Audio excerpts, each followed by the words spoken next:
Katakan wahai Rasul, hai hamba-hambaku yang telah melampau batas atas diri mereka.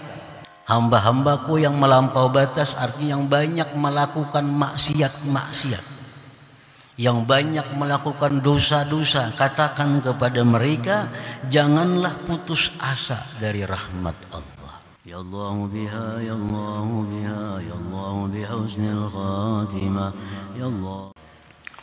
Hikmah yang ke-145 dari Al-Hikamil Ata'iyah. Idza waqa'a minka dzambun fala yakun sababan liya'sika min husulil istiqamati ma'a rabbik faqad yakunu dzalik akhira dzambin quddira 'alaik. Artinya hikmah yang ke-145, apabila jatuh daripada engkau satu dosa, maka janganlah itu menyebabkan putus asa engkau dari hasilnya istiqamah beserta Tuhan engkau.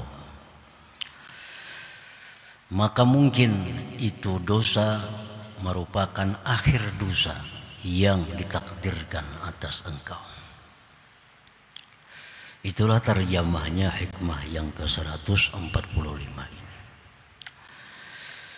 Idza tabal 'abdu ila Allah taubatan wa 'azama 'ala al-istiqamah wa 'ala al-iqla' 'anil dhunub fa waqa'a bil ma'siyati min ghairi qasdin minhu falyatub ila Allah wal ya'zim 'ala al-istiqamah walau marrat fala'alla dzalik akhiru dzambin quddira 'alaihi. Apabila bertobat seorang hamba kepada Allah, tobat, dan dia mencita-cita untuk istiqamah, mencita-cita untuk istiqamah dalam tobatnya, artinya mempertahankan tobatnya itu, dan dia bercita-cita berhenti dari segala dosa, maka di kemudian hari dia jatuh dalam satu maksiat, dia jatuh dalam satu dosa, dari ketiadaan rencana, dari ketiadaan sengaja jatuh dalam dosa, maka hendaklah dia tobat lagi kepada Allah dan mencita-cita lagi untuk istiqamah, untuk selalu istiqamah terus menerus dalam tobat. Walau marrat, walaupun beberapa kali, walaupun 70 kali sehari.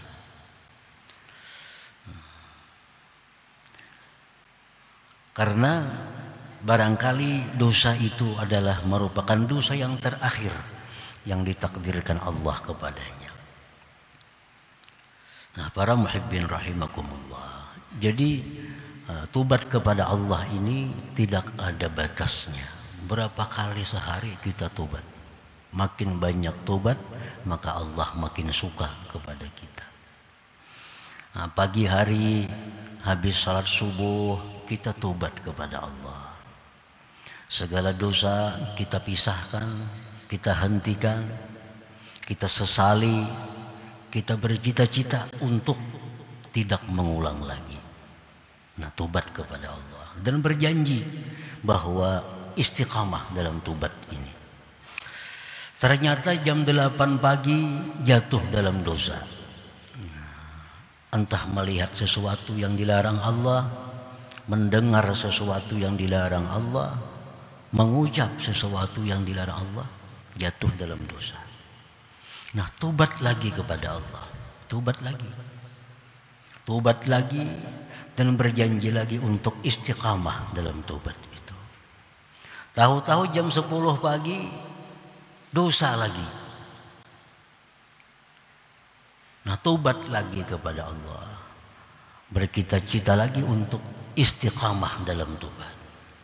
Ternyata jam 12 melakukan dosa lagi. Marat, berulang-ulang. maka tobat lagi kepada Allah. Bercita-citalah untuk meninggalkan segala dosa itu. Nah, kenapa demikian kita selalu disuruh untuk tobat, tobat? Karena siapa tahu itu dosa yang terakhir untuk kita. Siapa tahu dosa yang kita perbuat jam 12 ini dosa yang terakhir yang ditakdirkan Allah untuk kita. Nah, para muhibbin rahimakumullah. Jadi artinya bahwa tobat itu jangan sampai menunggu. Jangan sampai menunggu. Berbuat dosa di pagi hari ditunggu sampai habis asar tobat. Nah, jangan demikian. Begitu jatuh dalam dosa, tobat kepada Allah. Asy-syaitan qad yuwaswisu ilaih kun ala ya'sin minal istiqamah wa ala yakinin bi anna taubatak ghairu maqbulah. Fa khairun laka an ta'uda ilal ma'siyah wa la tatuba ila Allah li'annahu la yuridu bikal khair. Syaitan ini kadang-kadang memberikan masukan kepada kita. Syaitan memberikan was-was kepada kita. Ujar syaitan, wahai fulan, kalau demikian jam 8 tobat, jam 9 melakukan dosa lagi. Tobat lagi jam 10 dosa lagi. Nah, kalau demikian ujar syaitan, engkau ini sudah tidak ada harapan lagi untuk istiqamah. Engkau sudah tidak ada harapan lagi untuk istiqamah, untuk lurus dalam tobat. Buktinya sejam melanggar, sejam tobat. 1 jam melanggar, tobat lagi. Itu ujar syaitan adalah bahwa engkau tidak ada harapan untuk istiqamah dalam tobat itu. Dan yakinlah engkau bahwa Allah tidak menerima tobat engkau itu. Nah, ini masukan syaitan kepada kita. Karena ujar syaitan kalau tobat yang diterima itu pasti akan menjauhkan dari dosa. Nah, ini 1 jam tobat dosa, 1 jam tobat dosa. Ini bukti bahwa tobat engkau ditolak oleh Allah. Sebaiknya engkau kembali kepada maksiat. Kada perlu tobat lagi sudah kepada Allah. Karena Allah tidak menghendaki engkau ini jadi orang baik. Allah tidak menghendaki engkau menjadi orang baik. Nah, itu bagian dari tipu daya syaitan kepada kita. Atau bisa pula syaitan mewaswisi kepada kita, jangan tobat, kumpulkan dosa sebanyak-banyaknya. Jadi kena tobat sekalian. Nah, itu pun salah satu daripada godaan syaitan. Para muhibbin rahimakumullah. Nah, kalau syaitan sudah mewaswisi seperti itu di dalam hati kita, nah, syaitan sudah memberi masukan demikian dalam hati kita, falyaqul ilai, jawab syaitan tadi. La'alla dzalik akhiru dzambin qaddira alayya. Wahai syaitan, ini aku mesti tobat nih. Aku mesti tobat karena siapa tahu ini dosaku yang terakhir. Ini mungkin bisa jadi dosaku yang terakhir. Habis aku tobat ini mungkin bisa mati. Karena umur tidak ada yang tahu selain Allah. Nah, itu maksudnya faqad yakunu dzalik akhir dzambin qaddira alai. Wahai syaitan, aku mesti tobat. Nah, karena siapa tahu ini dosaku yang terakhir yang ditakdirkan Allah kepadaku. Inna rabbi ghafurun rahim. Wahai syaitan, bahwa Tuhanku itu pengampun lagi penyayang. Walaupun aku 1000 kali sehari berbuat dosa, aku selalu tobat, Allah mengampuni dosaku. Dan Allah tidak akan marah kepadaku dengan demikian. Yuhibbut taibin, Allah itu cinta kepada orang yang tobat. Nah, 3 perkara itu cukup untuk melumpuhkan melumpuhkan tipu daya syaitan yang menggoda kita untuk meninggalkan tobat atau menunda tobat tadi. Nah, para muhibbin rahimakumullah, Allah Subhanahu wa taala berfirman, Qul ya ibadiyalladzina asrafu ala anfusihim la taqnatu min rahmatillah. Katakan wahai Rasul, hai hamba-hambaku yang telah melampau batas atas diri mereka. Hamba-hambaku yang melampau batas artinya yang banyak melakukan maksiat-maksiat, yang banyak melakukan dosa-dosa. Katakan kepada mereka, janganlah putus asa dari rahmat Allah. Jangan putus asa. Jangan beranggapan dalam hati, aku tidak mungkin jadi orang baik, aku tidak ada harapan jadi orang yang saleh karena banyaknya dosa yang kulakukan, zina, riba, minum arak, judi, menipu, mencuri, banyaknya dosa yang kau perbuat, berat untuk jadi orang baik. Nah, anggapan seperti itu dilarang oleh Allah. La taqnatu min rahmatillah. Jangan putus asa dari rahmatnya Allah. Wa qala ta'ala, firman Allah, la yai'asu min rauhillah illal qaumul kafirun. Orang yang putus asa dari rahmat itu, itulah orang-orang yang kafir kepada Allah. Orang yang merasa bahwa dengan banyaknya dosa Allah kada akan mengampuni dosaku, itu anggapan orang-orang yang kafir kepada Allah. Atau kita menganggap orang, wah itu luar biasa jahatnya, Allah kada akan mengampuni dosanya. Merampok ada lawan inya, mencuri ada lawan inya, semuaan ada lawan inya. Itu terlalu berat lawan Allah. Allah kada akan mengampuni dosanya. Nah ini sikap orang yang kafir kepada Allah. Wa qala ta'ala, dan firman Allah, innallaha yuhibbut tawwabin wa yuhibbul mutatahhirin. Sesungguhnya Allah cinta kepada orang yang tobat, kepada orang yang tobat, dan Allah cinta kepada orang-orang yang mensucikan dirinya. Nah, para muhibbin rahimakumullah, jadi ini ayat-ayat Allah memberikan harapan kepada manusia-manusia yang selama ini banyak melanggar hukum Allah, agar jangan ragu-ragu, jangan sedikit pun ada dalam hati untuk bertobat kepada Allah Subhanahu wa ta'ala. Di dalam sebuah hadis qudsi disebutkan bahwa Allah berfirman, aznaba abdun zamba faqala Allahumma ighfir li dzambi, faqala Allah ta'ala aznaba abdi zamban fa'alima anna lahu rabban yaghfiru dzamba wa ya'khudhu bidzambi. Berbuat dosa seorang hamba, lalu hamba itu berkata, Allahumma ghfirli dzambi, ya Allah ampunilah dosaku.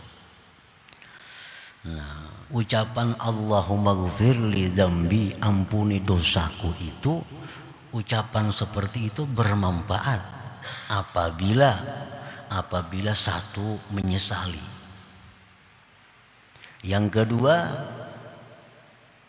menjauhkan diri dari kemaksiatan itu, melepaskan diri dari kemaksiatan itu. Yang ketiga, niat tidak akan mengulang lagi. Nah, bila tiga hal itu ada, maka ucapan Allahumma ghfirli dzambi, ya Allah ampuni dosaku, itu ucapan yang bermanfaat yang diterima oleh Allah. Nah, selama kita belum bisa berpisah dengan dosa, belum menjauhkan diri dari dosa, ucapan Allahumma ghfirli itu disebut dengan istighfarul kadzabin. Itu istighfar orang-orang yang pendusta. Nah, kita masih bergelimang dengan dosa, masih berada di tempat-tempat dosa. Di situ kita minta ampun kepada Allah, itu minta ampun orang yang bohong. Ini ucapan Allahumma ghfirli dzambi tidak ada manfaat baginya. Jadi Allahumma ghfirli, ya Allah ampuni dosaku, itu setelah melakukan 3 hal. Sesali dosa yang diperbuat. Nah, jauhkan diri, lepaskan diri dari dosa itu. Kita yang kuat tidak akan mengulang lagi. Ucapkan Allahumma ghfirli dzambi, nah itu bermanfaat. Nah, para muhibbin rahimakumullah, misalnya umpamanya laki-laki memakai pakaian yang diharamkan Allah. Laki-laki memakai pakaian yang diharamkan oleh Allah. Nah, kan laki-laki haram memakai emas contohnya. Nah, begalang emas orang nih. Laki-laki ini begalang emas, maka kalung emas. Bebunil sebelah emas. Nah, di saat yang demikian si laki-laki ini berdoa, Allahumma ghfirli, ya Allah ampuni dosaku. Nah, ungkapan itu ditolak oleh Allah. Kenapa? Sebab karena dia ucapkan itu keadaannya bergelimang dengan kemaksiatan. Nah, lepaskan gelang emas, cincin emas, kalung emas, bunil emas, lepaskan semua, sesali. Nah, hanyar Allahumma ghfirli. Nah, itu akan bermanfaat, akan berguna. Para muhibbin rahimakumullah, seorang hamba berbuat dosa lalu dia mengucapkan Allahumma ghfirli dzambi, ya Allah ampuni dosaku. Allah menjawab, Allah berfirman, aznaba abdi, hambaku telah berbuat dosa. Hambaku telah berbuat dosa. Dan dia mengetahui bahwa dia ada punya Tuhan yang mengampuni dosa dan yang bisa menyiksa dengan dosa. Itu adalah ungkapan Allah.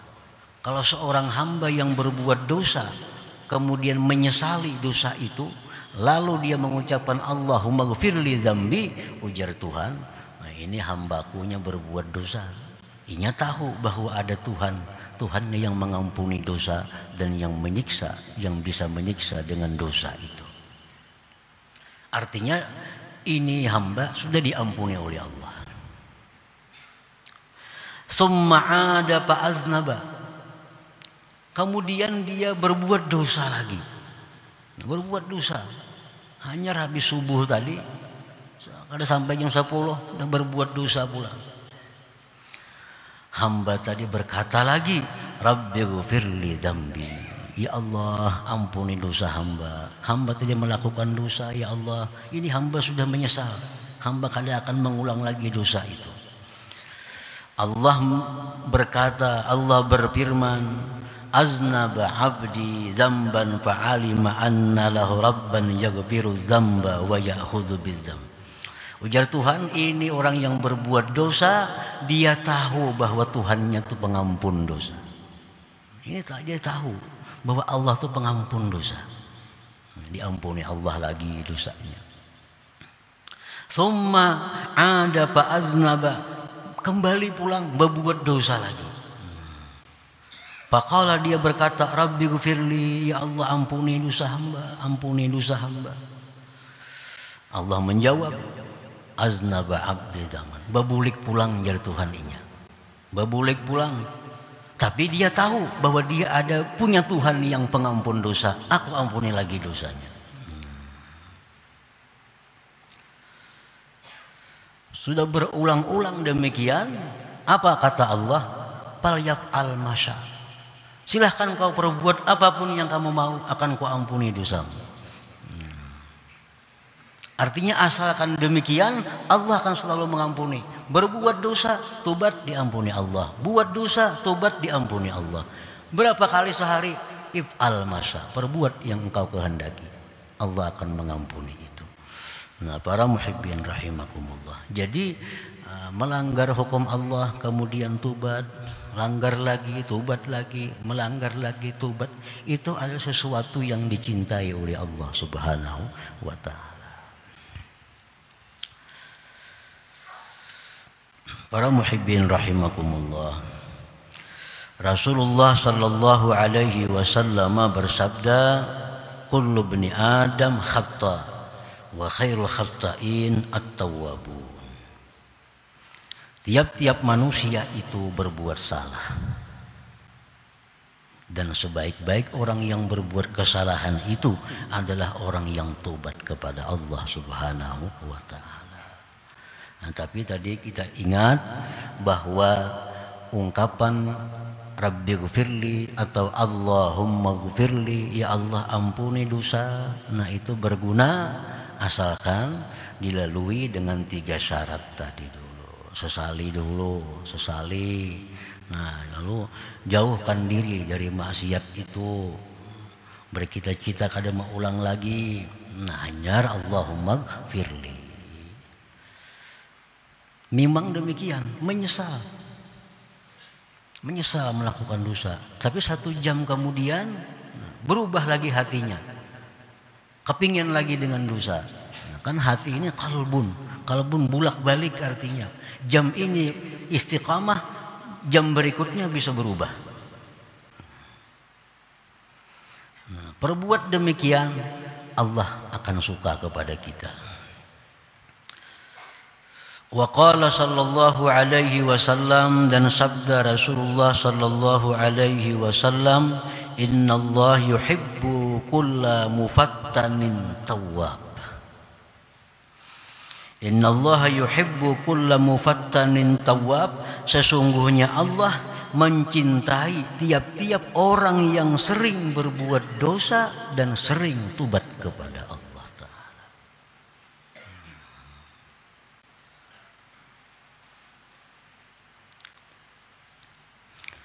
Nah, para muhibbin rahimakumullah, apabila kita dalam keadaan yang mana kita tidak bisa saat itu memutuskan diri dari maksiat, kan Allahumma gfirli tadi akan bermanfaat menghapus dosa kalau menyesal, kalau berhenti dan bercita-cita. Nah, sekarang orang ini dalam satu keadaan yang tidak bisa langsung memisahkan diri dari maksiat. Contohnya orang yang melakukan riba. Orang ini pinjam duit riba sekian, lunas setahun. Nah, minjam duit 10 juta dengan sekian kena bunga-bunganya, setahun lunas. Nah, dapat duit 10 juta, dibelanjakan itu ini habis. Mendengar ilmu bahwa riba itu dosa besar. Riba itu membawa mati, dicabut iman. Riba itu orang yang berperang dengan Allah. Lalu hatinya tergetar mendengar itu.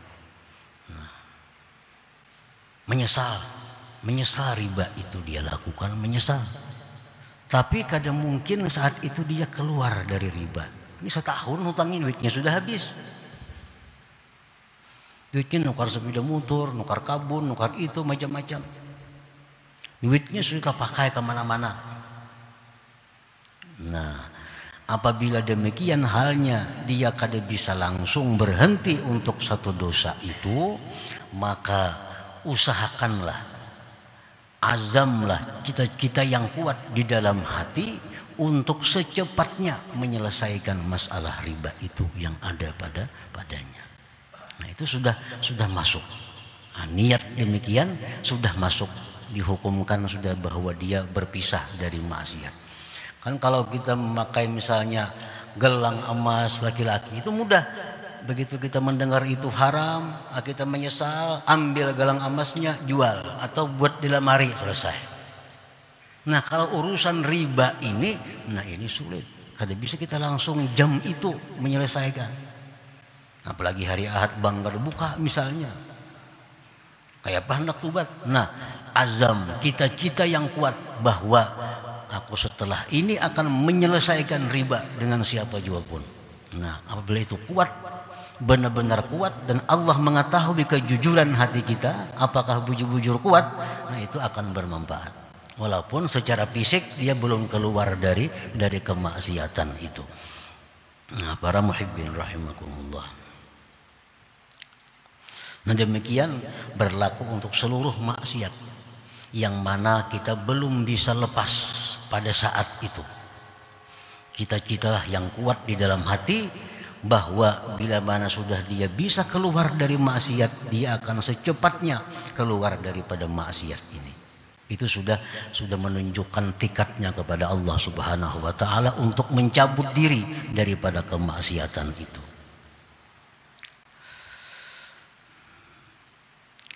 Qala al-Imam Al-Ghazali rahimahullah, berkata Imam Ghazali rahimahullah, wa kama takhazta dzamba wal 'auda ilaihi hirfatan fattakhidit taubata wal 'audata ilaiha hirfatan. Sebagaimana engkau menjadikan dosa dan kembali kepada dosa itu sebagai pekerjaan, sebagaimana engkau menjadikan dosa dan kembali kepada dosa sebagai pekerjaan, jam 8 berbuat dosa, jam 9 berbuat dosa, jam 10 berbuat dosa lagi, jadi pekerjaan dosa. Fattakhidit taubata wal 'audata ilaiha hirfatan, maka jadikanlah tubat dan kembali kepada tubat sebagai pekerjaan pula. Artinya kalau kita pekerjaan suka berbuat dosa, imbangi dengan pekerjaan suka berbuat tobat kepada Allah Subhanahu wa taala. Tobat kepada Allah, berbuat dosa lagi, tobat lagi, berbuat dosa lagi, tobat lagi. Nah, itu Allah suka dengan perilaku yang demikian.